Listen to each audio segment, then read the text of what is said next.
yo divino y un yo no divino, un yo superior y yo inferior. A la luz de la gnosis, eso es equivocado y es falso, porque nosotros sabemos, según nos lo ha explicado el venerable maestro Samael Aumbeor, y del cual estoy dando testimonio y testigo de la enseñanza, compartiéndola con ustedes en este instante, enhorabuena, es que tanto superior como inferior son dos secciones de una misma cosa.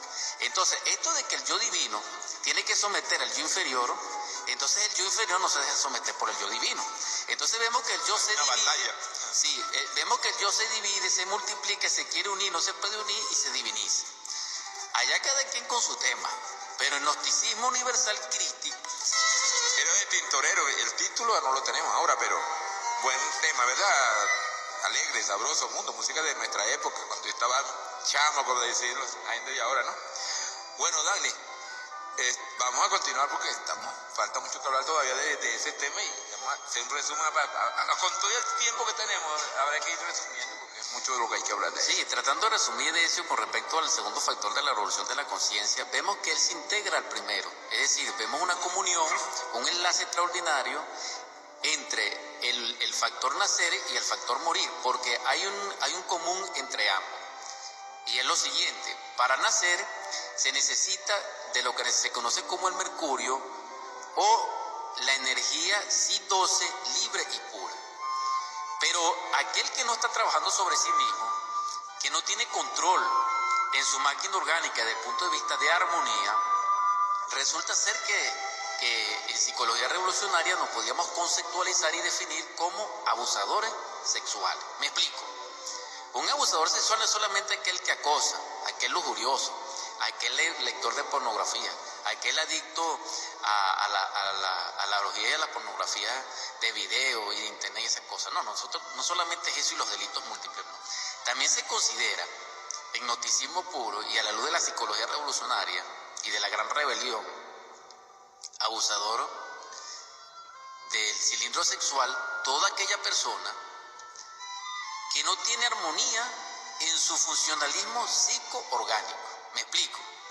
Cuando una persona habla apasionadamente, cuando le encanta la novela, cuando abusa del centro motor a través del deporte y se agota y se adora en un espejo, etcétera, aquel que en sus instintos reina soberana la sexualidad, o sea, toda aquella persona que en su cilindro sexual carece de su propia energía sexual y que en su cerebro pensante está inundado de energía sexual, vemos que hay un desorden. Ese desorden, desde el punto de vista psicológico, se conoce como abuso sexual. En otras palabras, cuando la energía sexual pura, en su propio contexto, en su propia armonía, en su propio depósito, que es el sistema sexual y los órganos sexuales, para crear, irrumpe e inunda a través del sistema nervioso simpático o parasimpático otras funciones orgánicas en su debido cilindro, ya sea pensante, emocional, instintivo o motor, y queda descapitalizado de su propia energía, se comete abuso sexual. Pero también sucede lo contrario, cuando en el centro pensante, o en el centro emocional, o en el centro instintivo y motor, se utiliza energía sexual o de otro cilindro, se produce abuso sexual. Entonces, en ese abuso sexual hay una discronía absoluta de la energía creadora, y esa energía creadora no estable, no armoniosa, no produce el Si-12 puro, que es el excedente necesario que se conoce como mercurio para crear los cuerpos solares. Es allí la clave. Por eso es que hay inclusive estudiantes que tienen en matrimonio, dijéramos, 20 años casados, supuestamente transmutando, y no se les ve, dijéramos, frutos a ese árbol, simple y llanamente, ¿por qué? Porque no hay mercurio.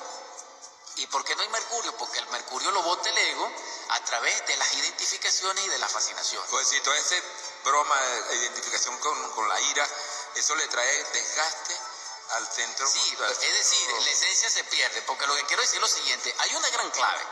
La esencia que está en lo profundo de nosotros y que es la conexión viva de las dimensiones superiores de la naturaleza y mantiene vivo cualquier cuerpo, y muy específicamente el nuestro, ella recibe por emanación del logo una esencia, una sustancia que se conoce como mercurio, y ese mercurio se pierde cada vez que el ego actúa en nosotros a través de un yo en un depósito orgánico de un cilindro específico con una energía específica.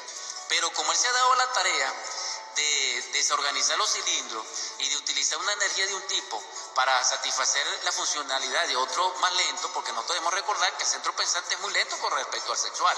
Entonces, cuando el ego utiliza la energía sexual para alimentar el centro pensante, cuando utiliza el cilindro sexual necesita la energía pensante, entonces se descompensa, y esa descompensación no produce el excedente del hidrógeno sexual C12, entonces no hay materia prima ni para el despertar de la conciencia ni para crear los cuerpos solares. Es allí el error y es allí porque tienen que fusionarse los dos factores. Ahora bien, aclarado esto, vamos entonces a una pausa musical para hablarles del tercer factor. Bueno, así es. Sí, falta el tercer factor de la revolución de la conciencia, aunque el orden de los factores no altera el producto, lo hemos llamado el tercero, y es el sacrificio por la humanidad. El ejemplo mayor del maestro de maestros y del rey de reyes, que es nuestro Salvador Jesús el Cristo, y otros grandes maestros que nos han precedido en el curso de los siglos, su tarea última ha sido predicar la palabra y la senda de la compasión y de lo que nosotros los occidentales llamamos ese amor por la humanidad, que nosotros traducimos en caridad. La caridad y levantar el verbo para darle enseñanza crística y gnóstica es lo que se conoce como el sacrificio por la humanidad. Es decir, llevar la luz a aquellos que están en tinieblas, llevar entendimiento a aquellos insensatos, llevar sabiduría al ignorante, y pagar por ello es el sacrificio por la humanidad.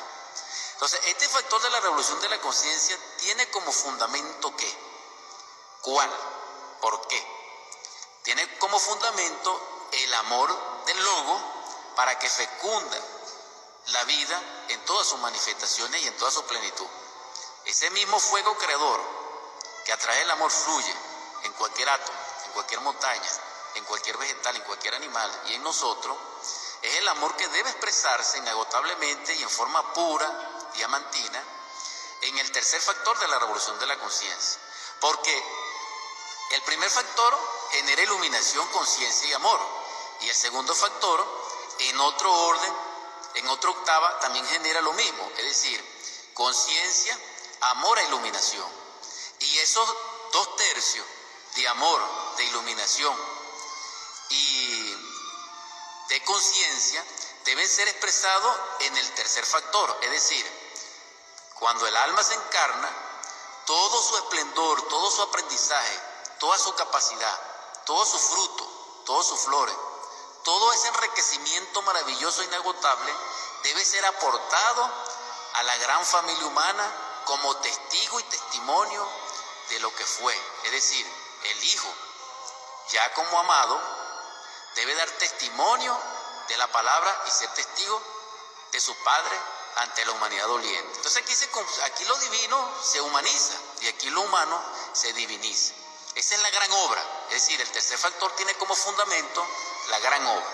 Entonces, la propuesta de esta mañana, tanto en Sendero Musical como en Cantos de mi Tierra, es la gran obra. Realiza la gran obra quien es capaz al principio de comprender el estado en que se encuentra. Vamos a partir de esta exhortación, reflexionemos sobre el estado en que nos encontramos. Sí, así es. Bueno, esa es la explicación, vamos a decir, muy sutil, porque no es tan profunda, de los tres factores, porque hablar de los tres factores salen cosas que la gente no la va a comprender y entonces hasta pueden pensar que es malo, ¿verdad, Dani? Entonces, si explican más profundidad, es menos entendible para nuestra audiencia. Algunos lo podrán entender, que tengan cierto conocimiento, pero algunos, hay la mayoría que no ha oído ese tipo de enseñanza y entiende unas cosas, otras las puede confundir, y eso no queremos que la gente caiga en confusión. ¿Qué dices tú de eso, Dan? Ciertamente hemos hecho no solamente lo posible, sino que se ha estado atento a la palabra con el propósito de orientarlos cabalmente. No queda en mi corazón duda al respecto, desde el punto de vista de contenido de la enseñanza, no desde el punto de vista de errores personales. Claro. Desde el punto de vista, repito, de contenido de la enseñanza, ha sido cabalmente expuesta. dentro del marco no solamente radial, sino dentro del marco psicológico, se ha tenido cuidado al respecto, porque sabemos que estos temas realmente en su propia dimensionalidad y en su propio, dijéramos, arrastre de revolución interior son muy difíciles no solamente de abordarlo, sino también de entenderlo. Más bien ustedes en su sabiduría y con su saber escuchar nos permiten llevar hasta ustedes esta calidad de tema. En todo caso, la última vertiente, dijéramos antropológica, con respecto al trabajo sobre sí mismo, es la siguiente. La vida tiene un propósito a la luz del creador. Ese creador es el logo, es el arquitecto del universo, o es Dios, o es Jehová, con sus infinitos Elohines. La vida en sí misma tiene como propósito que ese creador obtenga como resultado de su propósito un prototipo viviente, un hijo amado y un testigo. Es decir, la vida no es gratis, la vida tiene un propósito, y ese propósito lo determina la inteligencia y la voluntad del creador y del logo, y el cual se puede traducir como un hombre verdadero. La humanidad existe es porque él quiere crear hombres solares. Entonces, la mayoría de animales racionales se pierden en la naturaleza, es tragada por el abismo. Entonces, el planteamiento es este: aquel que no trabaje sobre sí mismo con los tres factores de la revolución de la conciencia, siendo bueno o malo, con buenos propósitos o no, termina en el abismo, en el abichi, en el averno, en el Hade, en el Gehenna o en los mundos minerales de conciencia cósmica. Es decir, en los infiernos, pues. Sí, que es el último mundo en el rayo de la creación. Pero todo aquel que trabaje sobre sí mismo puede escaparse de las entrañas de esos mundos infiernos y no pierde su alma y cristaliza su propio ser cuando comienza a separarse de los cabritos hacia las ovejas, y cuando comprende su propia realidad interior y profunda y clama por el Salvador. Esa es la propuesta en este instante. Dani, una petición cortica. Bueno, queda ya poquito tiempo, perdón.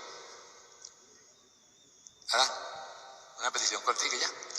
En el nombre del Cristo, por la caridad universal y de acuerdo a la ley, a ti, Salvador nuestro, imploramos esa paz que reina en ti, para que nos llene nuestro corazón, nuestra mente, nuestro espíritu, y que en los hogares de quienes nos escuchan, cualquier necesidad que en este instante sea presentada ante ti, sea colmada de tu bendición, y que restituya su respuesta a cada uno según su corazón. Lo ruego, y que así sea, y muy especialmente que nuestra esencia reciba de tu amor la fuerza para luchar contra el yo, contra la ignorancia y el dolor, y podamos ser partícipes de ti en tu paz. Amén. Así sea.